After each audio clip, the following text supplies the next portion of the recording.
আসসালামু আলাইকুম রহমতুল্লাহি ওবরাকাতু। আজকে শেয়ার করতেছি আমার ইফতার। তো এখানে হচ্ছে অর্ধেকটা মালটা, অর্ধেকটা পেয়ারা, ৩টা কলা আর নিয়েছি লেবুর থেকে ৪ ভাগের ১ ভাগ। আমি লেবু দিয়ে ইফতারি করতেছি, লেবু শরবত দিয়ে।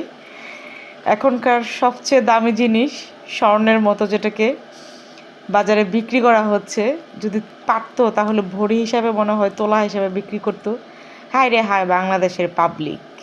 রোজা রমজানের মাস আসলে কই সব কিছুর দাম একটু কমিয়ে দেব না? এত দাম বাড়াইছে। ১ কেজি লেবু হচ্ছে ১৪০ টাকা দিয়ে আনছি। তো এখানে মনে হয় ৫টার মতো, একটা ছোট আর ৪টা হচ্ছে বড় কিছুটা, এরকম হয়েছে লেবুটা। তো সে যাই হোক, দাম হলেও তো মাঝে মাঝে খেতে হয়। সন্ধ্যাবেলায় কিন্তু একটু লেবু শরবত হলে ভালো লাগে।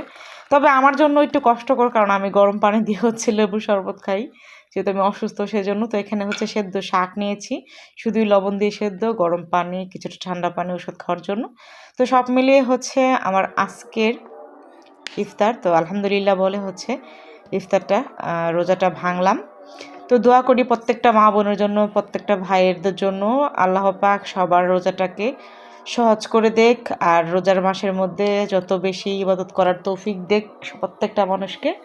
জীবনের সবার, প্রত্যেকটা জীবনের মানুষের সবার গুনাহ যেন আল্লাহ তাআলা মাফ করে দেয় রোজার উসিলায়। কে জানে, হয়তো বা সামনের এই রোজা আমরা নাও পেতে পারি।